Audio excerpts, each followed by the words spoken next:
president. Giwacho ni kata president be gidwaro. So giwacho ni achiel kuomgi nyaka be ja ODM.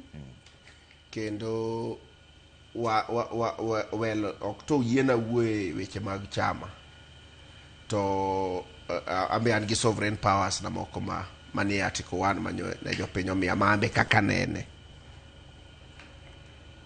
Why are we supporting President William Ruto? Angoma miwa supports President William Ruto sani. Is it because of positions momewa? Or is it because of ngima president temo ne this country? So, chama na mar ODM okoningo chak ni wadwaro deputy president. Wawacha ni wadwaro president. Kare ka wambe nitie kaka waneno this leadership.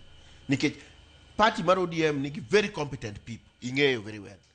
Teva kata an moyiera kani mondo abede deputy president. Ineno ka an gi rem moro ma edenda ka. Kate wiya. So ato da paro ne do change agenda. Kiko bed ni let's not give president a lot of pressure. Kiko waket president give pressure nikechambe kiny ani gina support president unconditional. Kiny nabukra ni president. Adwa bedo minister mar treasury. So kik waket president gi pressure sani mar ng'ane dwa bedago. Whatever we are doing an arrangement ma wantie ni wakwong water japiny oyud gima nyalo yudo.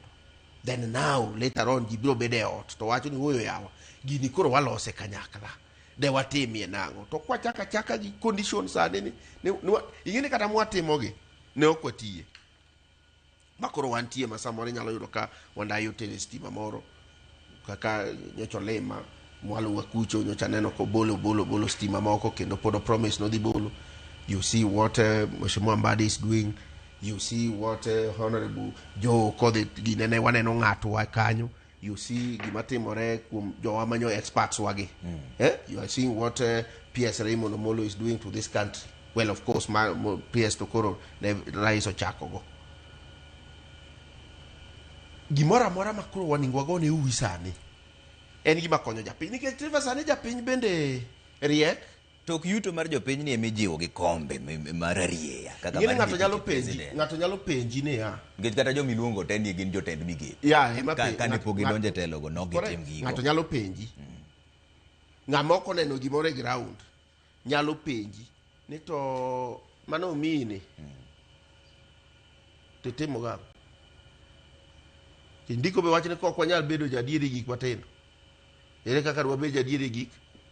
So what may rise pressure regardless of kombe mawango on a development agenda mar juthurwa Trevor one chien nikech kata kawuono ko yiera deputy president gari nadhi go mana oda iriemba kadhi oda security go oda kiango oda okibi kidwaro to nyaka go sim kase ndik barua te yudo ka police odino yo kapok neno Omamba igwe diga 14 days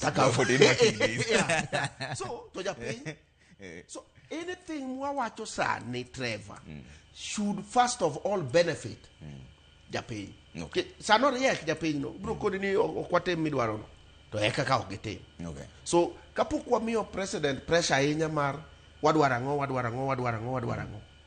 wakwongo wawache ni opportunity mwayudo gi rais e table kama o daraja wa ma Migori Trevor pokolose president karango michendo wa manyo wagine ne river kuja manyo ya gine ne makoro irrigation ja mchelo sechiek ere market yorwa mane ya Stella cha jaduo koro dhi maber ong'ikne gi kanye fast kapok odonje kombe.